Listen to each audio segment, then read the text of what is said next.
Welcome to the MindSpeaking podcast, where we talk about the human side of data. In other words, data, communication, and personal development. My name is Gilbert Eikelenboom.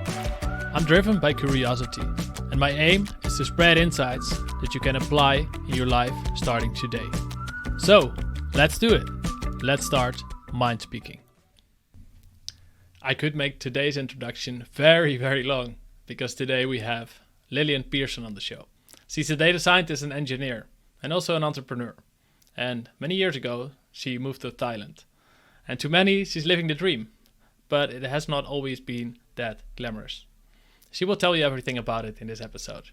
Lillian is a data science instructor, and she has taught over 1.3 million learners. Also, she has written 6 data books and published 8 LinkedIn learning courses.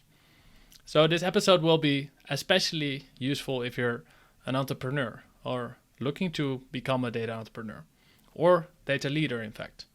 So this will be about how to validate your ideas, how to understand your stakeholders and get feedback so that you learn a lot about them and not get disappointed at the end when your product is finished. So you will learn about the career choices she made, what she has learned from living abroad and moving careers. So if you want to become a data entrepreneur or data leader, this episode is packed with lessons. I hope you enjoy this episode with Lillian Pierson. Hi, Lillian. Welcome to the show. Hello, Gilbert. Thank you for having me. I'm excited to be here today. Thanks a lot for making the time. I'm excited to talk about many things, entrepreneurship, your business, all the people you've helped.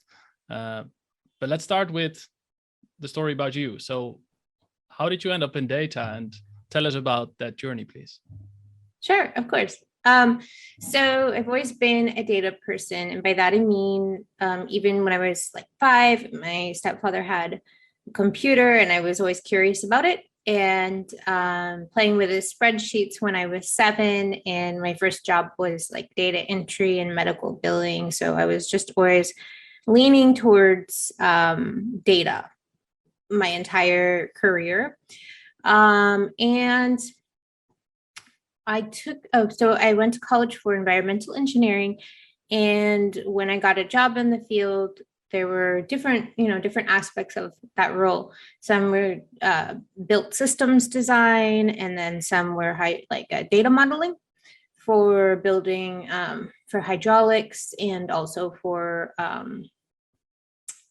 hydrology for well sourcing of water and stuff like that. So we also did data modeling. Yeah, there was a lot of data modeling involved, and they hired me because I was good at GIS and could work with data. So and then from there I just got another job, and that was in the data field exclusively, which that started back in 2011. So it was just kind of what I was good at, and I just followed that and tried to get away from doing the things I didn't enjoy doing.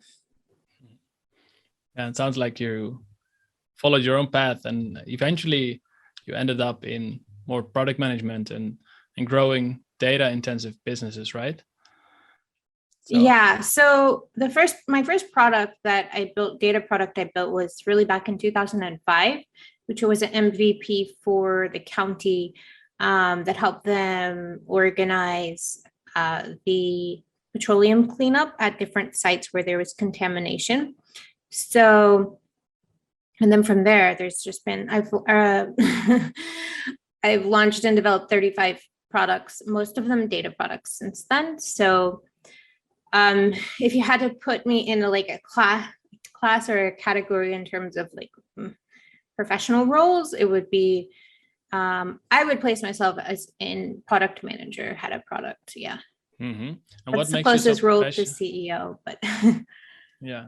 And what makes you so passionate about products? Because there are so many different roles possible, right? With your profile, with your experience, what makes you passionate about products? Well, I love the scalability of products, and I love bringing them to market. And I've spent a lot of time delivering services, and I just feel as an entrepreneur, I took the route that I did services for a while. I did consulting, and I just fell in love with products because they're so scalable. So I've dug a lot deeper into that. And it's been nice because I've learned like the different product management frameworks and how to translate what I've been doing as an entrepreneur into the product role, and just learning the language of the employees in these types of roles. So, yeah. Great. And I can imagine there are a lot of people listening who are currently employed, but who do have a dream of being an entrepreneur or building their own business. And you speak a lot about validating your idea before you create something or before you bring it to market. What is the best process, or do you have any tips for people listening?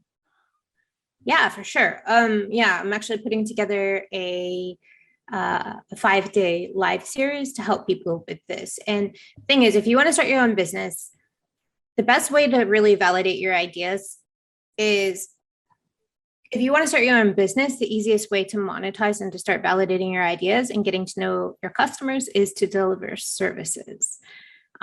So then you can understand the mind of your customer and what they need, and then you can figure out how to shape your service into a product. That said, a lot of companies need to, if you're working as a product manager, a lot of companies need to develop their minimum marketable product around, customer data, and not spend time delivering services to try and figure out what their customers need and stuff. So in that case, you would want to do customer interviews and surveys in order to identify what your customers need, and then iterate around that to design a product and build out product metrics and define your MVP and MMP, and develop it and launch it. So there's just two. Speaking as an entrepreneur, like I started as an entrepreneur, right? I didn't start as a product manager. So it's different sides of the same coin, really, when you get in there. But being a product manager as an employee is a lot easier, because you don't have to worry about profits and loss, and like there's a million things like you have to do as an entrepreneur that you don't have to do as a product manager. Right. What do you think data scientists, people that are employed as a data scientist, what can they learn from product managers or entrepreneurs who validate their ideas? Do you see any parallels, or what are some takeaways that for sure learn? Yes, of course. So I'm coming out with a product soon, or it's going to come out in workshop format, called the Value Prop Articulator. And definitely, for sure, a lot of data professionals mention that they don't know how to articulate the value proposition of their offer or the project or the product they're thinking of. So if you've been delivering data services, then it's very easy to be focused on the details and not see the big picture, right? So, but in order to really get ahead in your career, you need to get incremental wins for the company, and you need to deliver ROI for the company, right? So it all comes down to really stepping back and finding, in collecting data about who your stakeholders are. So your stakeholders then are going to be your customers. And, especially if you have a squeaky wheel, that's some person, if you have a squeaky wheel, someone who is, obstinate about data in general, then that person would be the person you want to go and really have some deep conversations with, understanding like what it is they really think and need and want, and cater a whole, cater your product or your project around their requirements, because they're going to be, basically the limiting factor. So you want to identify who is a limiting factor here and make sure you accommodate for their needs and expectations in the very beginning. And then when you're going ahead to pitch your idea for your product, you want to have very clear messaging about, about the benefits and features of the product or the project, and get sign off from stakeholders. And then you can go ahead and build a technical plan and then get sign off on that.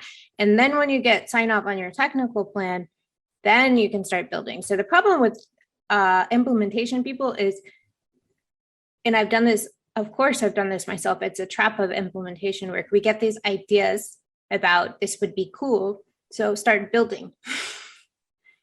And it's not actually cool at all. And like business people are like, dude, like, you've got to think like a business owner. So a business owner is like, okay, I'm paying like paying all this money, and this person's just like wasting time. They have no idea about the business, the ROI, because they're not trained to like think that far.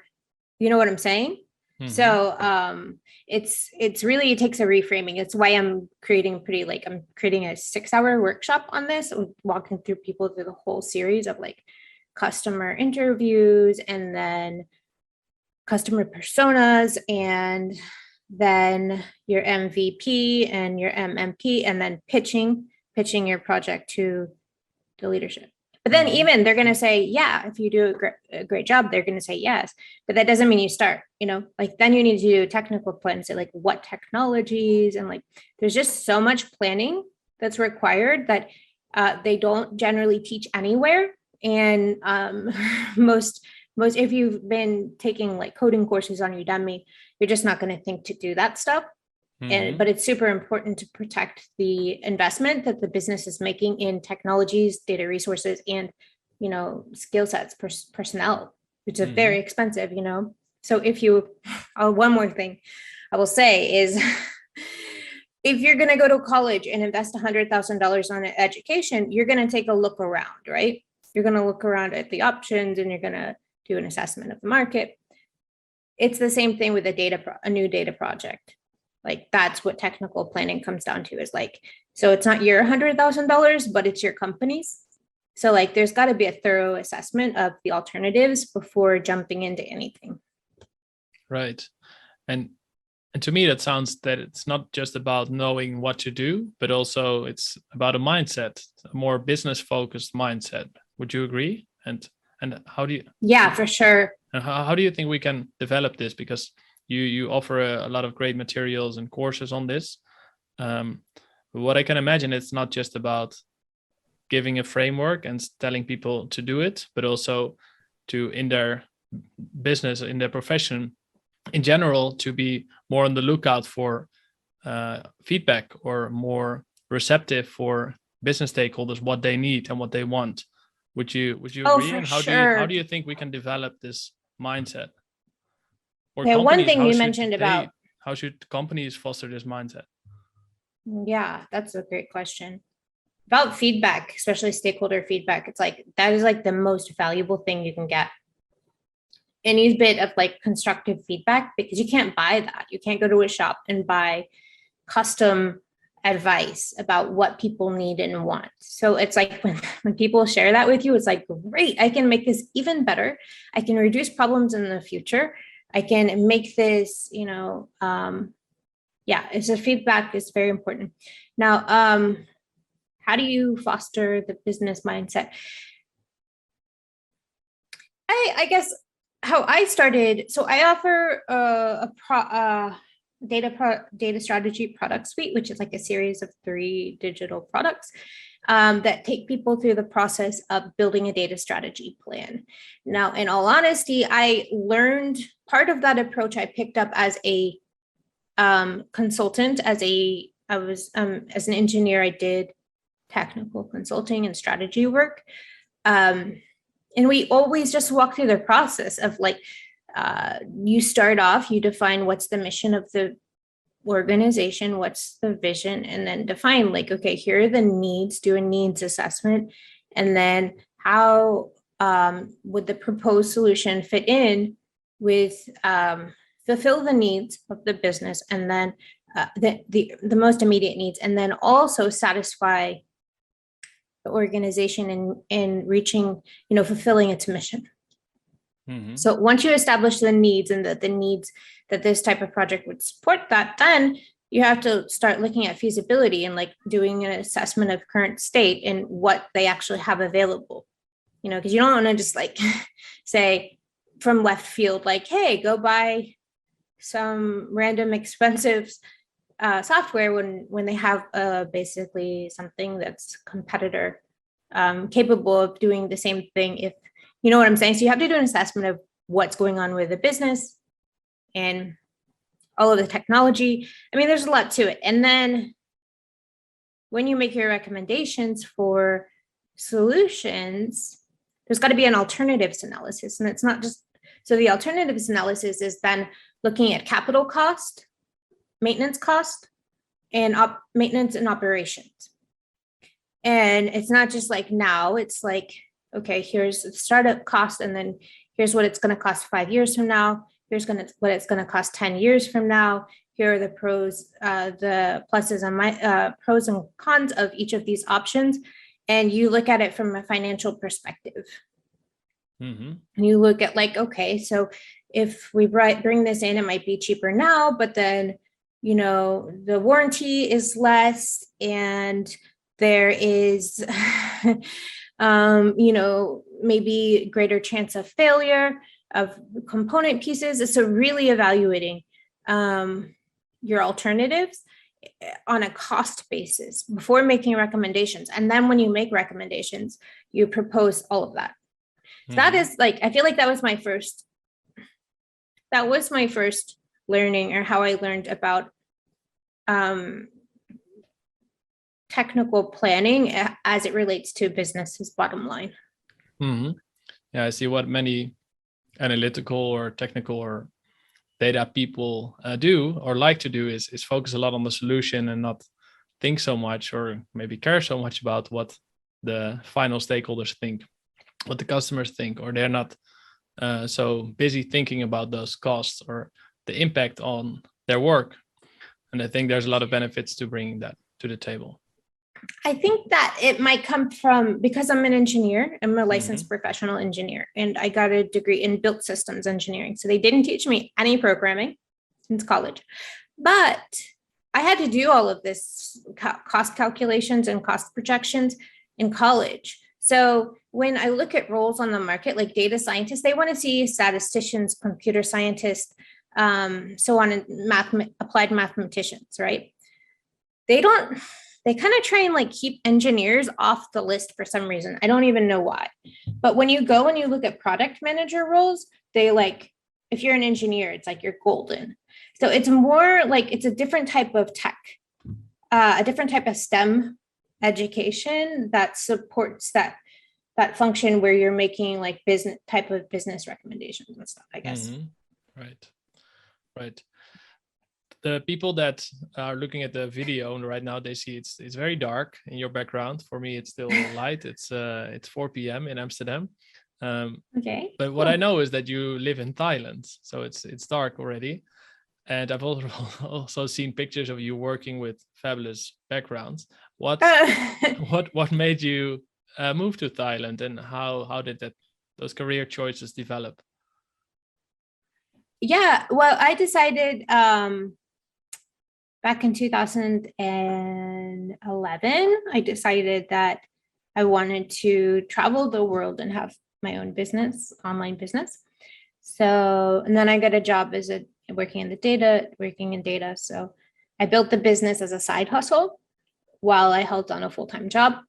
And then about 21 months in, I had basically wrapped up everything I needed to. And I was in a position where I could just quit my job, and I had clients lined up, and I could just leave the country. So I did. And I first moved to Thailand, and then I went over to Bali, and then I went to Peru, and I lived in Peru for 6 months. And, I was sick.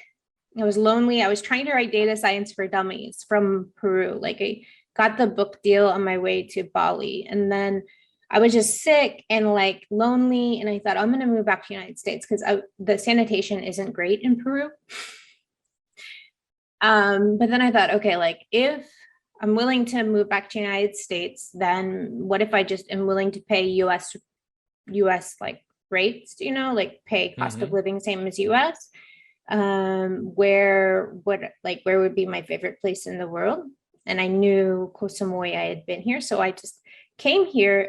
IBM had an event. So I got them actually to pay for my travel from Peru to Koh Samui with a stop in Las Vegas. It was like 2014, I guess.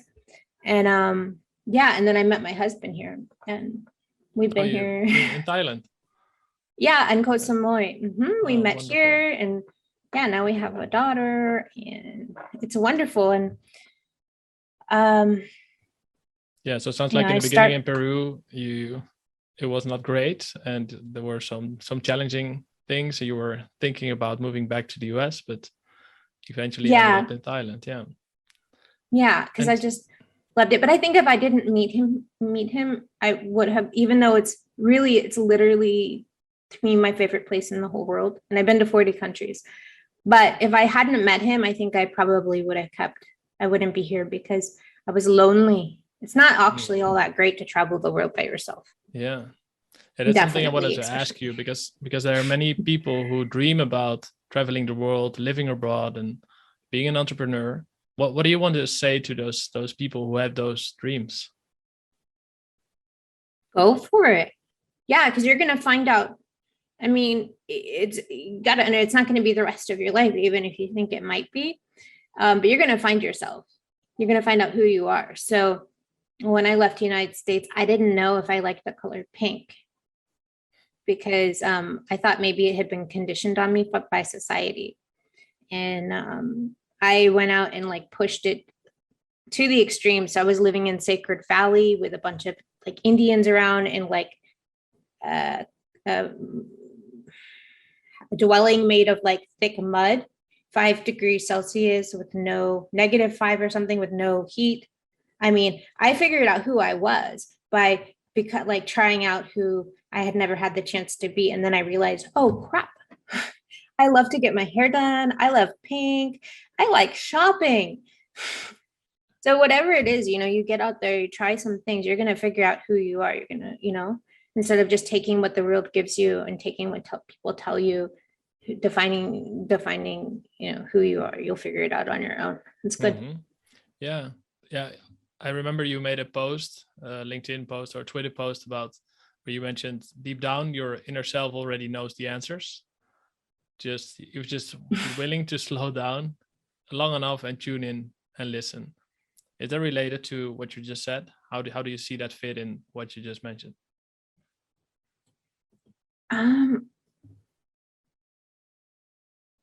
That post was talking more about flow state. So tell us about the flow state. What do you mean exactly with that? And lytical mind and listening to your gut. Yeah. So you can get an idea, you can have an idea and you're like, I'm going to friggin' make this happen, right? And you can even get people to help you and mentor you towards making that thing happen. But you can strategize. I'm a planning person. You can plan it to the nth degree. And you can really, really just try and will yourself into making something happen. But a lot of times, what you're going to get through that approach is not as good as if you would take a moment to slow down and to just I don't want to get into spirituality on this call because I know this is a call for data professionals. So I'm not going to, but I will say that our brains are capable of processing a lot more information than we can handle on a conscious basis. So if we slow down enough to let what's processing, like when you have a big problem to solve and your brain works on it overnight and you wake up with an answer, it's the same thing. If you slow down long enough to let your brain, your subconscious figure it out, you're going to come up with a much more direct path to what you're working on and probably a lot better outcome. So I think it was Tim Ferriss said what he works on, he spends most of his time working on just like tapping into the same thing and trying to figure out the most efficient way to get as much done as possible with doing as little work as possible. I love to hear your thoughts on that. And I'm a big believer of meditation. I personally, I get a lot of benefit from meditation. I meditate every day. I do skip some days, but I try to meditate every day. Yeah. For me, it's a bit way to slow down. Like you mentioned, how do you slow down? Yeah, I was doing a lot of meditation. I meditated every day for years. How do I slow down? I go for a Thai massage. Of course. All the time. I'm so totally jealous addicted. that's so accessible to you. I like to take massage here as well, but they have a different price tag. Yeah, And- I'm and maybe addicted. not I as don't good. meditate. I'm lazy now. So I just go for a Thai massage and it's like instant relief. But it's probably not as good for your brain, you know? All right. Because I feel like if you meditate, you're going to get, your brain is still aware. So you're going to get these type of great answers, these great solutions to the things you're facing in your life. But massage is just like you just check out and then you wake up and I don't know that your brain, you know what I'm saying? You don't really tap into any inner solutions, but I mean, I can't help it. Thai massage is so good. It is. In a way, I think it's even better. So I might have a different view there, where meditation is still pretty aware or conscious, right? And it's good to become more aware about what's happening. But also, sometimes I find a lot of answers when I don't do anything, go for a walk or take that break, for sure. or go for a massage. And sometimes those moments of total silence or not thinking about anything or everything do lead to the answers. They totally do. And then it's like you find this solution that's just, 10 times like more elegant than what like this long twisted out plan you had of like doing this stuff. But unfortunately, like our conscious brains can only, I just feel like they're not as sophisticated as our the processing that goes on below the surface. So it's good to try and tap in. Sorry. You've been teaching a lot of data scientists. You're a data science instructor, over 1 million people you taught. And that's through LinkedIn, most of it. All right. But I did travel the world and do a lot of workshops for all different types of countries, people. It was amazing. It was so fun. But then it did get exhausting. That's when I brought my business online, because I just, like, you think it seems so cool, travel the world, to go first class. And like, it was really cool at first. Right. But when you have like a child at home and you are traveling 2 weeks out of every month, and it doesn't seem so luxurious and so awesome, glamorous, then, you're thinking, I just want to get off this plane and this doesn't seem worth it. And so like, that's why I brought my business online in 2019 and started just selling everything online instead of doing face-to-face services. Right. And a workshop or an online business or online teaching is very different compared to an interactive workshop, right? Where you're there present for live, you can answer questions, everything. You have the interaction. What have you learned about teaching online? How to make it effective? I love teaching online. So much better. I feel like it's so much better than face-to-face, because face-to-face just like drags on. It's like 6 hours, 8 hours. How do you keep these people from getting bored? They're just sitting there, and it's like, okay, how do I keep this exciting for them? And the workshops I had to do, so it wasn't enough. I tried to make it more like interactive, where you'd stop and like work on a piece of the strategy or whatever, but the client wanted training. So 35 hours of just training in a week is a lot to pull people through without them just feel, and keeping it exciting. It's just tough.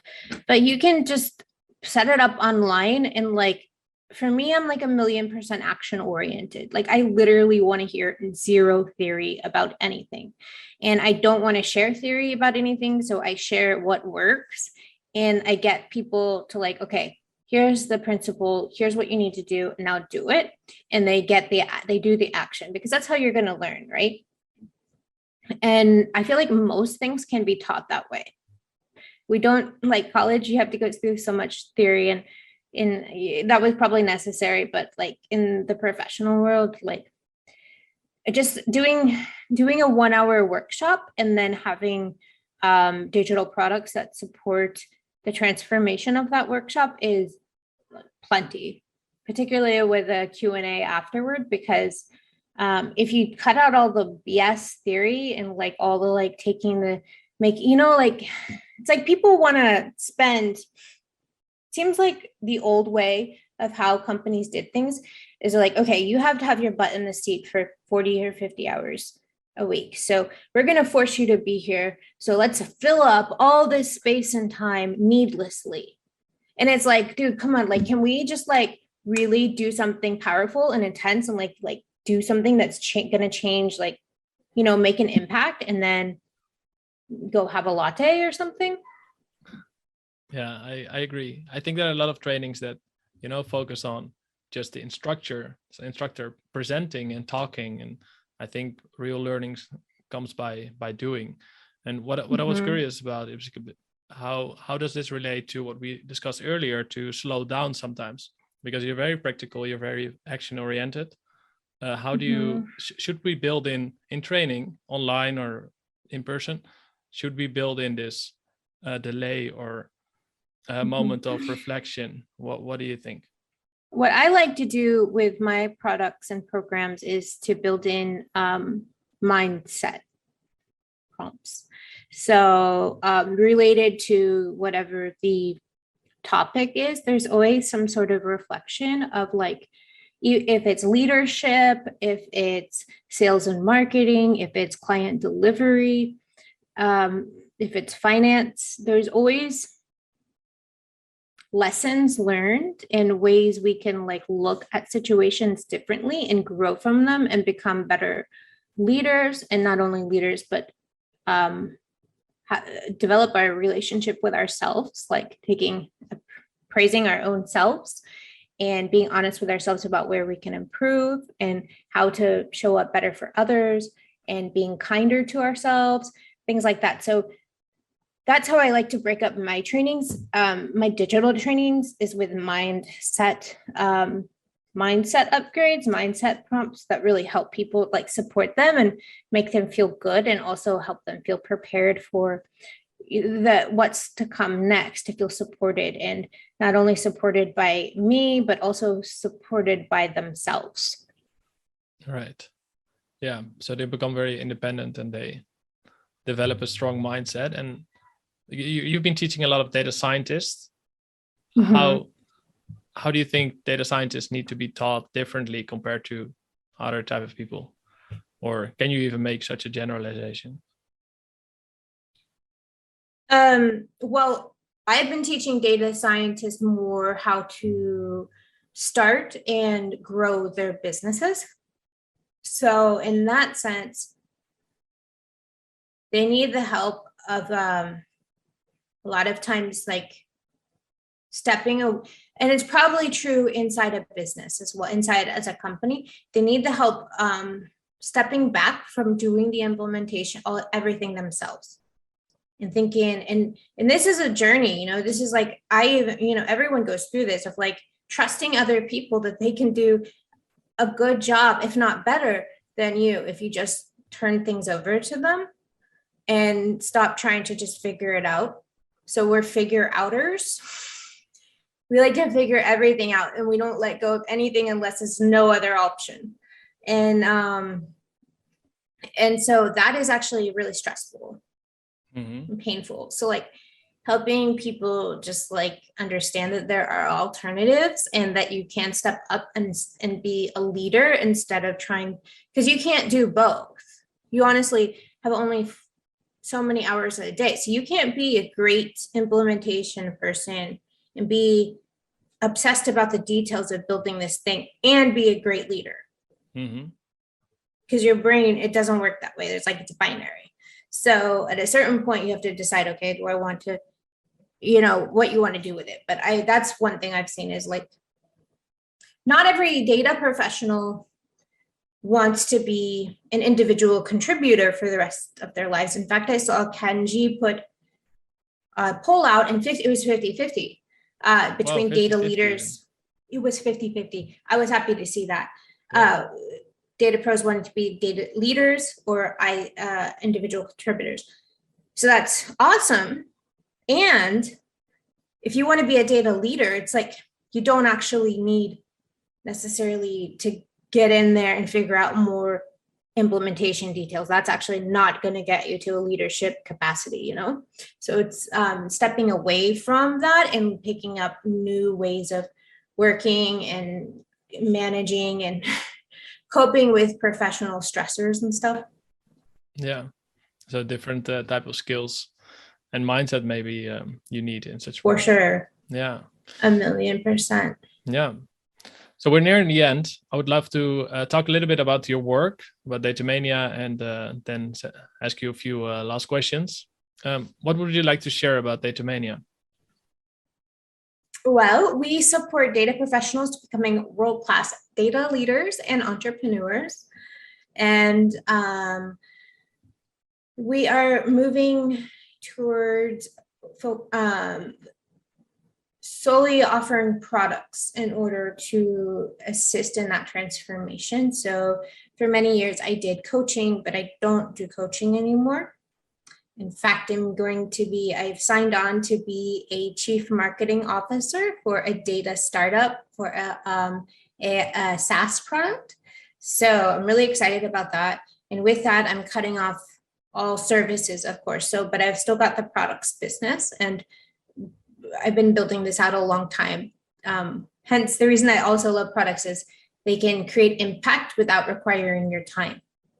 After you build them, you can scale your impact without and actually move on with your life and keep growing as a professional. So, yeah, that's what we do. And any other questions? Sorry. Yeah, no, that I just wanted to open up the floor for anything you wanted to share about Data-Mania. And congrats on the new role. Thank you. So yeah, last question is what is one takeaway or lesson or thing you would like people to take away from this episode? Okay, so backing up, we'll just make this the call to action. If you're thinking of starting a data company, please, please, please do not do what almost everyone does, especially if you're thinking of going the self-funding route and try and figure it out on your own, because if you're anything like I was when I did that, then you're going to waste 4 years and at least $800,000 in lost revenue. Money you didn't make, because for me personally, I was too smart to need to pay for courses on something so simple as business. And so then as soon as I started getting business coaching, I started hitting $200,000 a year. So it was like $800,000 loss because I was so smart. So if you would like to learn the 4 steps to monetizing data expertise in your small business, then I invite you to take my free 75-minute masterclass. And the one thing that we will leave a link to it in the description of the show. And then the one thing I want to just leave you guys with is whatever it is you want to do with your career or with your life, you've got to do it now. Because there isn't the next thing. My mother told me this one of our last conversations: you're going to wake up and you're going to be 65 and the time's going to be gone.